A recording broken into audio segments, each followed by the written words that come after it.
આકરા તાપ વચ્ચે ટ્રાફિક પોલીસની સરાહનીય કામગીરી. સુરત ટ્રાફિક પોલીસે તડકાથી લોકોને રાહત અપાવવા સામાજિક સંસ્થાઓ સાથે મળીને કર્યું શેરડીના રસનું વિતરણ. સુરતમાં વધતા તાપમાન વચ્ચે આકરી ગરમી પડી રહી છે, ત્યારે રસ્તા પર તપતા વાહન ચાલકોને રાહત આપવા સુરત ટ્રાફિક પોલીસ અને હોપ ચેરિટેબલ ટ્રસ્ટ દ્વારા સરાહનીય પહેલ હાથ ધરવામાં આવી છે.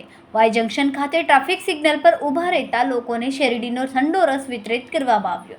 આ કાર્યક્રમમાં 500થી વધુ ગ્લાસ શેરડીનો રસ વિતરણ કરાયો, જેને લોકો તરફથી ખૂબ જ પ્રશંસા મળી છે.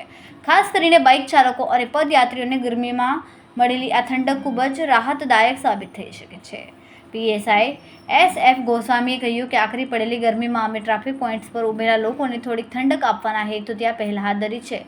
હોપ ચેરિટેબલ ટ્રસ્ટ સાથે મળીને અમે શહેરના અન્ય વિસ્તારમાં આવું વિતરણ ચાલુ રાખીશું, જેથી લોકોમાં ડિહાઇડ્રેશનના કારણે થતા પ્રશ્નોને અટકાવી શકાય. સાહેબ, આપનો પરિચય અને આજે શું કાર્યક્રમ કર્યો ટ્રાફિક પોલીસ દ્વારા? હું SF Goswami, traffic branch, Surat શહેર.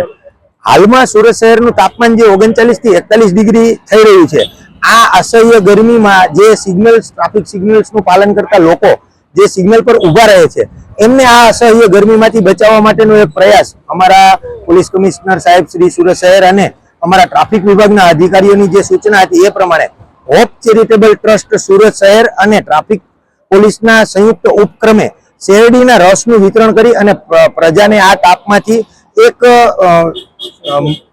બહાર કાઢવા માટે કે એમને ઠંડક પહોંચાડવાનો પ્રયાસ કરવામાં આવેલ છે, જેમાં આ સંસ્થા દ્વારા 500 થી વધુ શેરડીના ગ્લાસ, રસના ગ્લાસ અમે વિતરણ કરેલ છે.